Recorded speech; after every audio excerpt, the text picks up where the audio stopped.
Olá, meus amigos, tudo bem? A notícia do momento é: Papa Francisco canoniza São Luís Inácio. A notícia é quase essa. Mas o que aconteceu foi que o ministro petista Luiz Edson Fachin absolveu Luiz Inácio Lula da Silva de todos os seus crimes. É isso mesmo, meus amigos.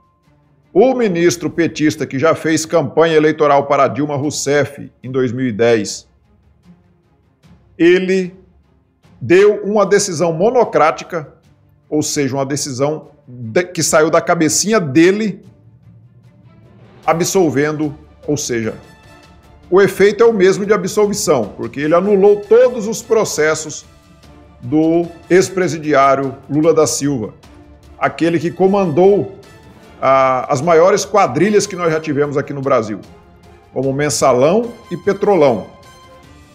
Luiz Inácio Lula da Silva foi condenado em primeira instância, recorreu, teve todo o tempo do mundo para recorrer, teve vários advogados, recorreu em várias e várias vezes, ele entrou com recursos no STF, inclusive, e até no STF Luiz Inácio perdeu os seus recursos.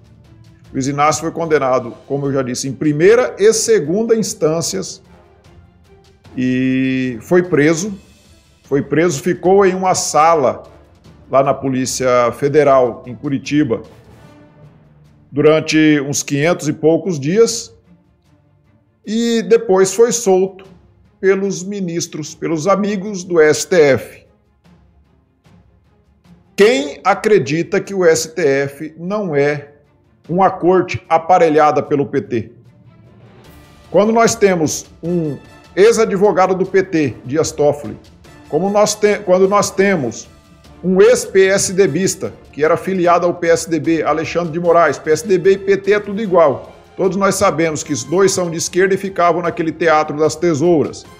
Quando nós temos o ministro Edson Fachin, como eu disse, pediu votos para Dilma lá em 2010.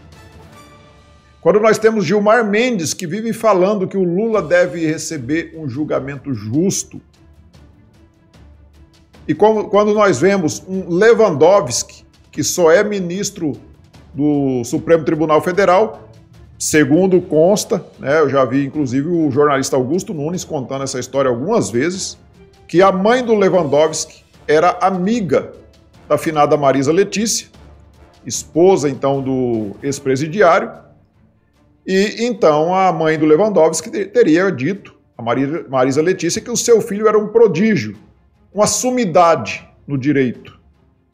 E então o Luiz Inácio o nomeou ministro da Suprema Corte. Mas se o presidente tentar nomear alguém que tem ideologia de direita, com certeza na sabatina lá no Senado vai ser barrado. É por isso que o presidente Jair Bolsonaro teve que nomear o Cássio Nunes para ministro do Supremo Tribunal Federal, no lugar do decano Celso de Mello, que se aposentou, porque se o presidente Bolsonaro tivesse, então, indicado alguém ali de ideologia de direita, com certeza seria barrado na sabatina, lá no Senado.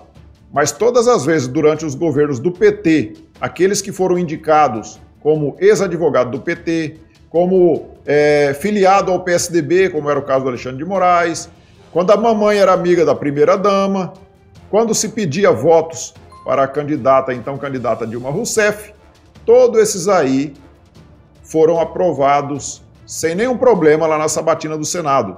Imagina se o presidente Jair Bolsonaro tentasse nomear alguém que tivesse feito abertamente, subido num palanque pedindo votos, o presidente Jair Bolsonaro quando era candidato. Imagina se teria alguma chance. Primeiro que a imprensa ia dar chilique. A oposição, então, ia incendiar o Congresso, mas, com certeza, não ia ser aprovado alguém que tivesse feito campanha eleitoral para o então candidato Jair Bolsonaro.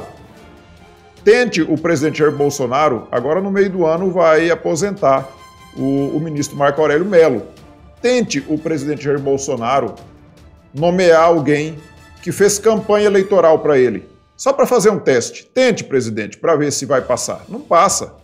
Mas essa turma que está lá, essa trupe que está lá no STF, ela está lá só para fazer o que a extrema-esquerda quer. Tudo que a extrema-esquerda quer, eles atendem. E agora vai o militante Luiz Edson Fachin e anula os processos do ex-presidiário Lula da Silva. O Luiz Edson Fachin deve acreditar que o Lula vai querer ser candidato a presidente, mesmo sabendo que vai ser derrotado nas urnas. Mas, com certeza, o STF vai fazer de tudo para que não seja aprovada uma lei do voto auditável. Eles vão fazer de tudo para tornar inconstitucional uma lei que, porventura, seja aprovada lá no Congresso Nacional. E vão fazer de tudo, sim, para eleger o ex-presidiário. Mas resta saber se o ex-presidiário vai mesmo querer entrar nessa barca furada, porque se tiver o voto auditável, o ex-presidiário não terá nenhuma chance de eleição contra o presidente Jair Bolsonaro. Mas é lamentável uma decisão monocrática. Como que pode um militante estar exercendo a função de ministro do Supremo, da mais alta corte do país? Isso é um absurdo. Isso é um absurdo que nós não deveríamos aceitar de jeito nenhum. Não o fato desse indivíduo ter anulado os processos do ex-presidiário, mas pelo fato dele ser um militante do PT e estar ali a serviço desses partidecos de esquerda. Isso é o cúmulo do absurdo. Então, meus amigos, a gente só espera mesmo que essa situação seja votada no plenário e que os outros 10 ministros que não formem maioria para aprovar, como fizeram com o Alexandre de Moraes, no caso do Daniel Silveira. A gente espera que eles não cheguem a tanto, apesar de que eles têm extrapolado tudo o que diz a Constituição Federal e tudo o que diz a lei. O Supremo Tribunal Federal não segue mais nenhuma lei. A lei agora é eles. Eles é quem decide. Eles são quem decidem o que é certo e o que é errado. E dane-se o que está escrito na legislação, dane-se o que está escrito na Constituição Federal. Então, meus amigos, vamos aguardar para ver o desenrolar desse fato aí. E a coisa está cada dia se mostrando mais grave.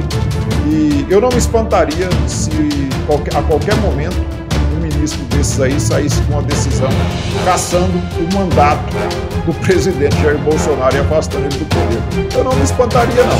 Já chegou num nível que está muito parecido com isso daí. Está faltando muita coisa para chegar nesse nível aí, não. Então, meus amigos, era isso por hoje. Eu peço a vocês que curtam, compartilhem, se inscrevam no canal. Nos vemos, então, no próximo vídeo. Tchau, fiquem com Deus.